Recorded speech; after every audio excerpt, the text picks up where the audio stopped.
kid walks up to a motorcycle clubhouse with nothing but a scratched helmet and a cardboard sign asking for $5. The bikers could have laughed him off. Instead, they asked one question that changed everything. Why are you really here? What came next wasn't charity. It was brotherhood. The gravel crunched under Rick's worn sneakers as he approached the Iron Breed MC's clubhouse. His hands trembled around the dirt bike helmet, fingers white-knuckled against the faded blue surface. The cardboard sign tucked under his arm felt heavier than it should. Just 2 words and a number scrawled in black marker, but they carried the weight of everything he had left.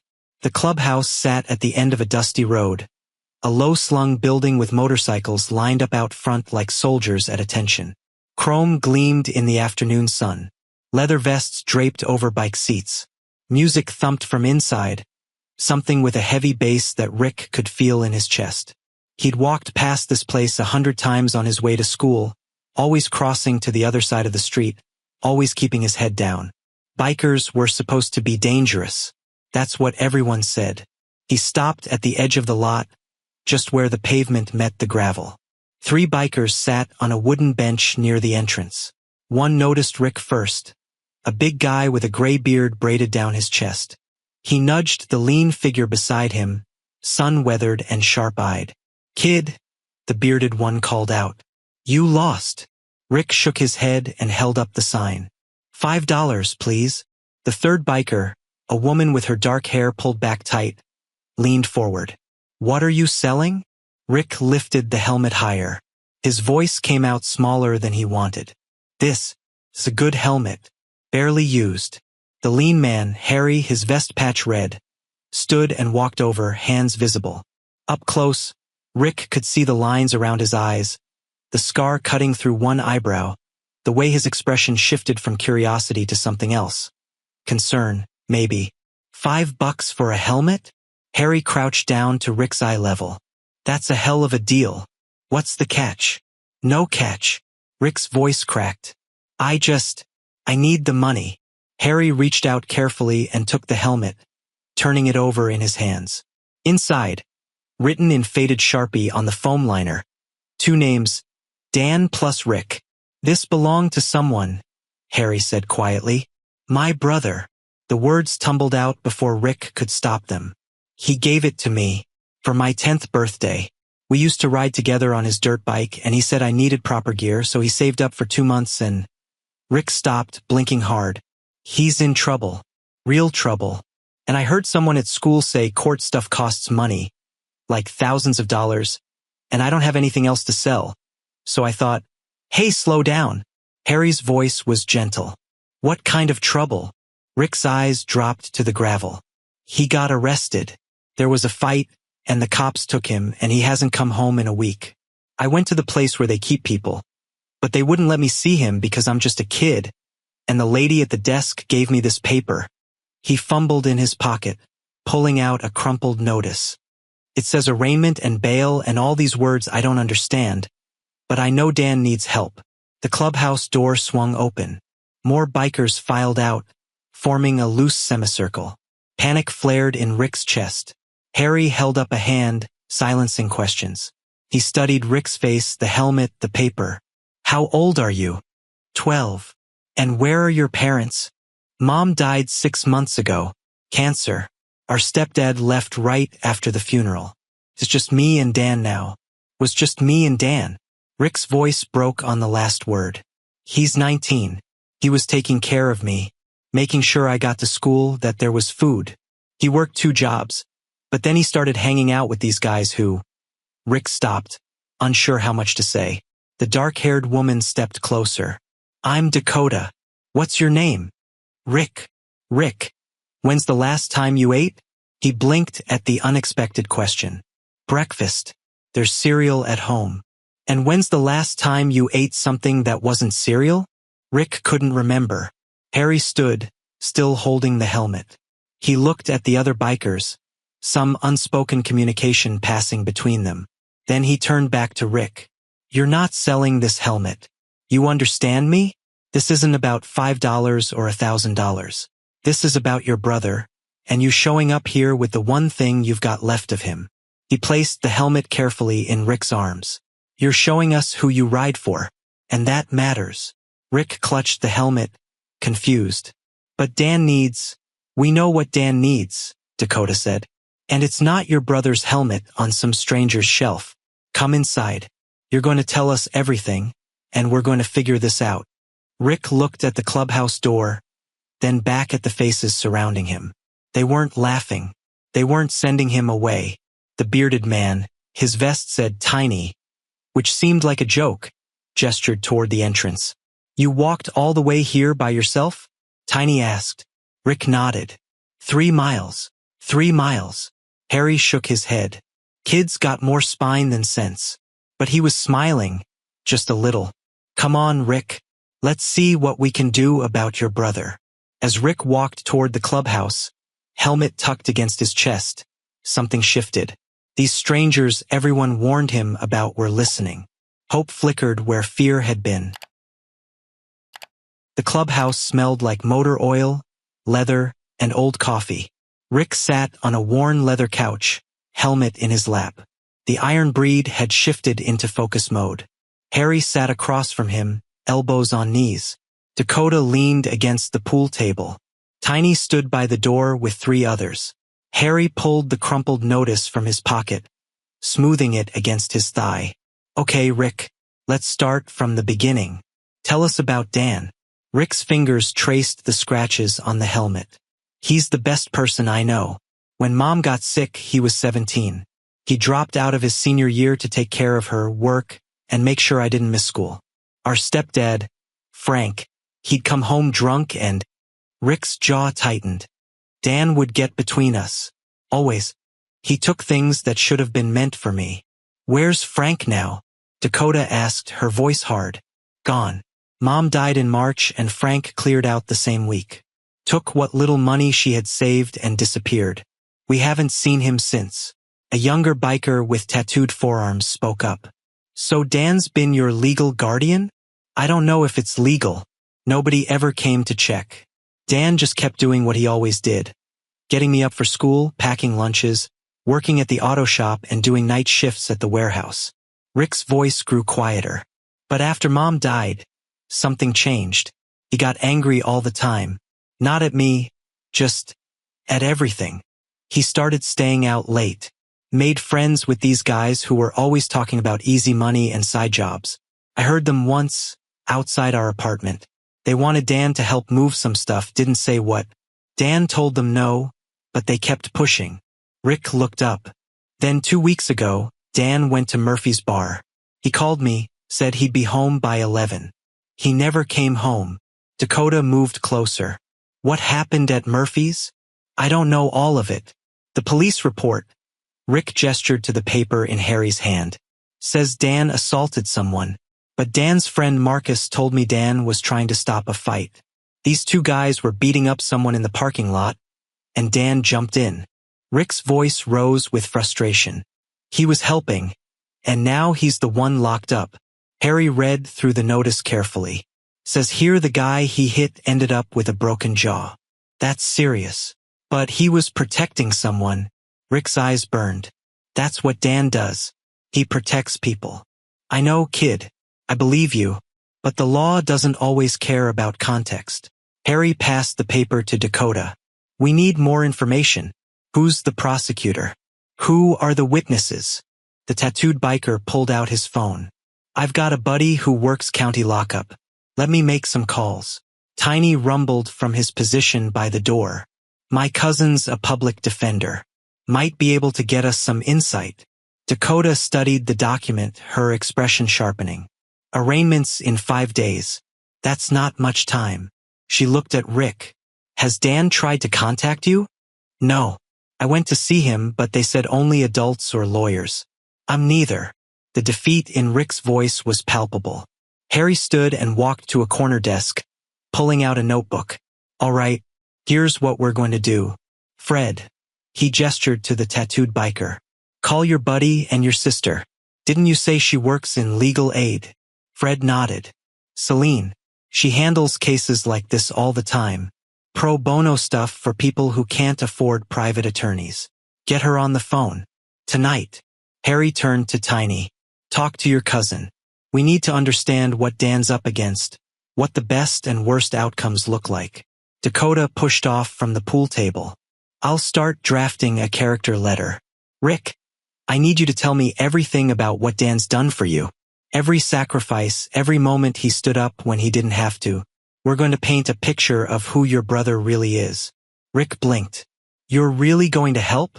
Harry crouched down in front of him again. Rick, you walked 3 miles to sell the one thing you had because you thought it might save your brother. That tells me everything I need to know about both of you. Dan raised you right. Now it's our turn to stand up. But why? Rick's voice cracked. You don't even know us. Harry was quiet for a moment, his eyes distant. 20 years ago, I was Dan. Different circumstances, but the same story. A kid trying to do right by his family and getting hammered for it. Nobody stood up for me back then. I spent 2 years in a cage learning that the world doesn't care about your reasons. He focused back on Rick. But I also learned that family isn't always blood. It's the people who show up when you need them. The iron breed? We're family. And right now, you and Dan need someone to show up. Tears welled in Rick's eyes. He'd held it together for months. Now, surrounded by strangers who felt like something more, the dam broke. Dakota sat beside him, pulling him into a careful side hug. It's okay. Let it out. You've been carrying this alone too long. Fred was already on his phone, pacing near the window. Celine? Yeah, it's me. I need a favor, a big one. There's a kid here whose brother's in county lockup facing assault charges. And the story doesn't add up. Tiny grabbed his jacket. I'm heading out to talk to my cousin face to face. Be back in an hour. Harry wrote rapidly in the notebook. Rick, when you're ready, I need names. Dan's boss at the auto shop, teachers at your school, neighbors who've seen what he does for you. Anyone who can vouch for his character. Rick wiped his eyes with his sleeve. Mr. Patterson at the shop. He always said Dan was the best young mechanic he'd ever hired. And Mrs. Fisher, my math teacher. Dan came to every parent-teacher conference, even when he was exhausted. Good. That's good. Harry kept writing. Rick looked around the room at these people mobilizing around a problem that wasn't theirs. For a kid they just met. The helmet sat beside him now, no longer something to sell but something to hold on to. Thank you, Rick whispered. Harry didn't look up from his notes, but his voice was firm. Don't thank us yet. We've got work to do. But Rick, your brother's not fighting this alone anymore. And neither are you. By morning, Celine Evans sat across from Dan in a gray concrete room. He looked older than 19, hollow-eyed, stubbled, collapsed under the weight. Your brother came to see you, Celine said, watching his reaction. Dan looked up sharply. Rick? They let him in. No, but he tried. He walked 3 miles to a motorcycle clubhouse trying to sell your helmet for $5 because he thought it might help pay for your defense. Celine leaned forward. That's how I'm here. The Iron Breed MC reached out to me. Dan pressed his palms against his eyes. He's 12. He shouldn't be dealing with this. He's 12 years old and he understands loyalty better than most adults I've met. Celine's voice was gentle but firm. Now I need you to understand something. These people don't know you. They don't owe you anything. But Rick showed them what kind of person you raised him to be, and that was enough. So talk to me, Dan. Tell me what really happened at Murphy's. Dan's hands trembled. I was supposed to meet some guys. They wanted me to help with a job. Moving merchandise they said was clean. I knew it wasn't, but they kept offering more money and Rick needed new shoes, and our rent was late, and he exhaled shakily. I told them I'd think about it. Needed one drink to clear my head first. And then, I was in the parking lot when I heard shouting. 2 guys had this other guy on the ground, kicking him. Just brutal. Nobody was stopping it. Dan's voice hardened. I couldn't just stand there. I pulled one guy off, and he swung at me. I hit back. His friend came at me, and I shoved him into a car. Then the first guy charged again, and he stopped. I didn't mean to break his jaw. I just wanted them to stop. Celine wrote quickly. And the victim they were beating? Took off the second people started coming outside. I never even got his name. Dan laughed bitterly. Cops showed up, saw two guys on the ground and me standing there. Story wrote itself. The police report mentions witnesses. Yeah, the bartender and some customers. But they only saw the end, me hitting that guy.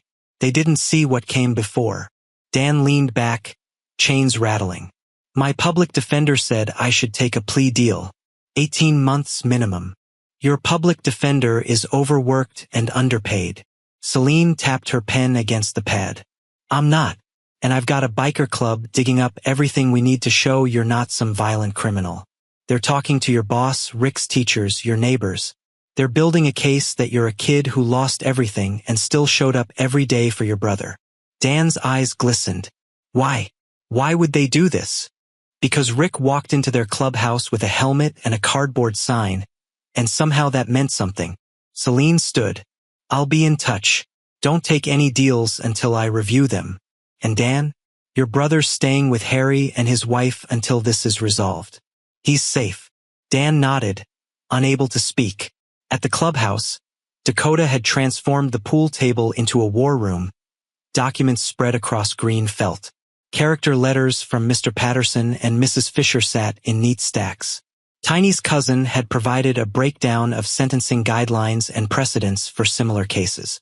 Fred grinned as he hung up. Got him. Marcus Wilson, the guy who told Rick about the fight. He saw the whole thing from his car. He's willing to give a statement that Dan was defending someone. Harry marked it in his notebook. That's 3 witnesses now who can verify Dan's story.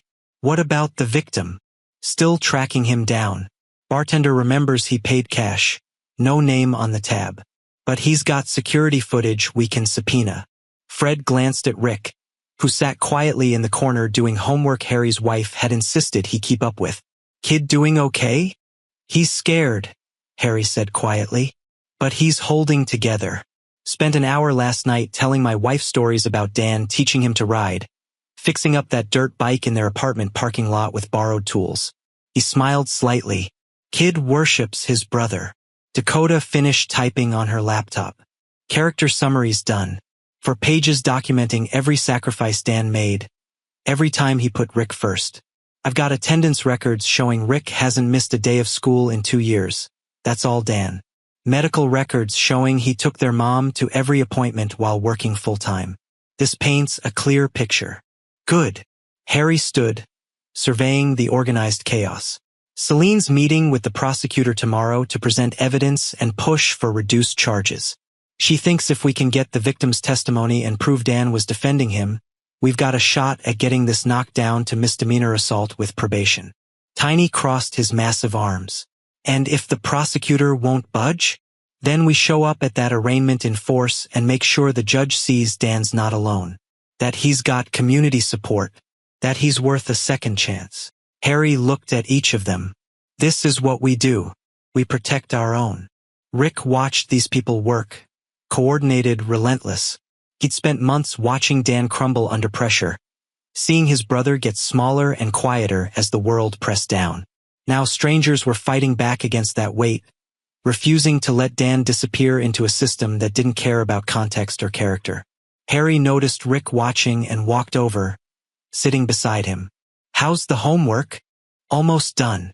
Rick hesitated. Mr. Harry? What if this doesn't work? What if the judge doesn't care? Harry was quiet for a moment. Then we try something else. And if that doesn't work, we try again. But giving up? That's not an option. Your brother didn't give up on you, and we're not giving up on him. Rick nodded slowly, then returned to his equations. Around him, the iron breed kept working, kept planning, kept proving that sometimes family isn't born. It's forged in moments when someone needs you to show up. And they'd shown up for Dan before he even knew to ask. Rick climbed the courthouse steps slowly, flanked by Harry and Dakota. Behind them, 12 Iron Breed members walked in formation, leather vests gleaming in the morning sun. Inside, the hallway buzzed with lawyers, defendants, and waiting families. Celine stood near courtroom 3, reviewing documents one final time. She looked up as they approached, her expression cautiously optimistic. We got lucky, she said quietly to Harry. The victim came forward yesterday. His name's David Taylor. He's a college student who was leaving his shift at the restaurant next door when those guys jumped him for his wallet. He's testifying today. And the prosecutor? Harry asked. Still pushing for jail time, but I think the judge will see reason once she hears everything. Celine crouched to Rick's level. Your brother's going to see you in there. Stay strong for him. Okay? Rick nodded, gripping the helmet he'd brought with him. The courtroom filled quickly. Rick sat front row, surrounded by the Brotherhood. When the side door opened and Dan was led in wearing the clean clothes Dakota had brought him, their eyes met across the room. Dan's face went through a dozen emotions. Shock, relief, shame, gratitude. His gaze swept over the leather vests filling the benches, then back to Rick. Rick held up the helmet slightly, just enough for Dan to see. I didn't sell it. We're going to be okay. Judge Patricia Parker entered, and everyone rose. She was silver-haired, stern, with 20 years on the bench and a reputation for fairness without mercy. The matter before the court is People versus Dan Hayes. She reviewed the file with steady, unreadable eyes. Mr. Hayes, you're charged with aggravated assault causing serious bodily injury. How do you plead? Celine stood. Not guilty, Your Honor. And we'd like to present evidence and testimony that provides critical context to the events in question. The prosecutor, a tired-looking man named Stevens, objected immediately. Your Honor, the facts are clear. Mr. Hayes broke another man's jaw. The severity of the injury speaks for itself. Context always matters in my courtroom, Mr. Stevens. Judge Parker gestured to Celine. Proceed. What followed was a meticulous dismantling of the prosecution's narrative. Celine called David Taylor first, a soft-spoken young man who testified that Dan had saved him from a brutal beating, possibly worse. He'd been too scared to come forward initially, worried the attackers would find him, but the Iron Breed had tracked him down and convinced him that justice mattered. He didn't know me, Taylor said, his voice shaking slightly. He could have walked away, but he didn't. He got hurt protecting me.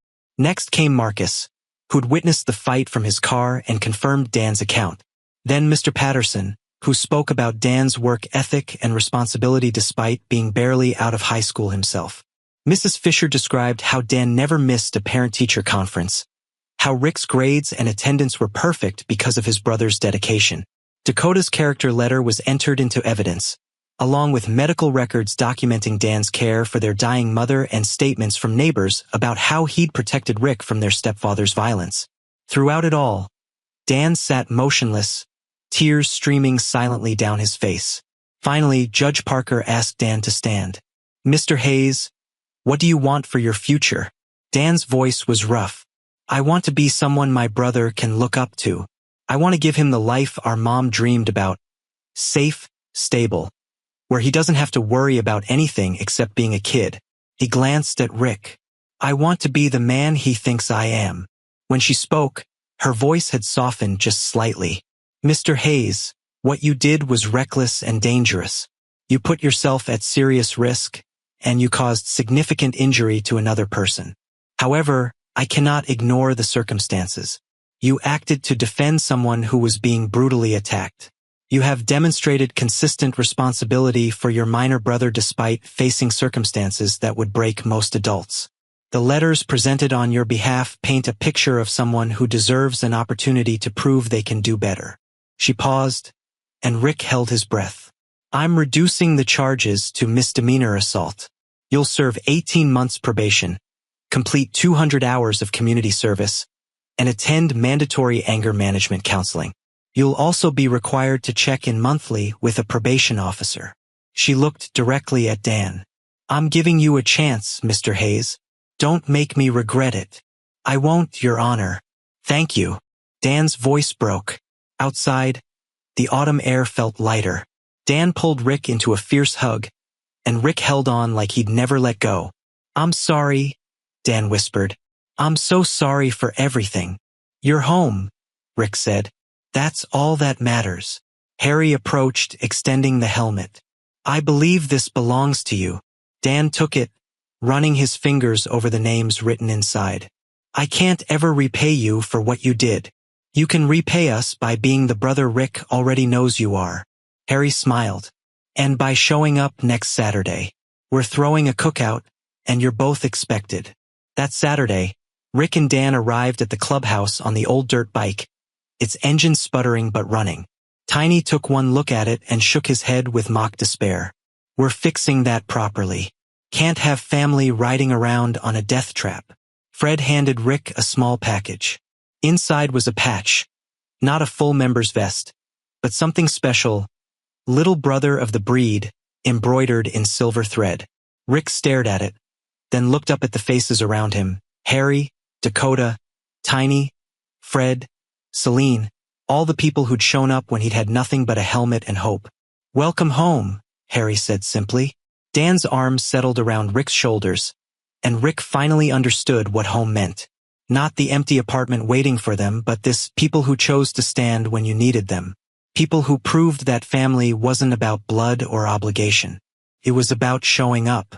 And the Iron Breed had shown up when it mattered most. Rick walked into that clubhouse alone, carrying everything he had left. He walked out with something he didn't know he needed. Proof that family isn't just blood. It's the people who show up when the world walks away. If the story moved you, share it with someone who needs to hear it. Don't forget to like and subscribe to embrace the journey for more stories that remind us what it means to stand together. See you in our next video.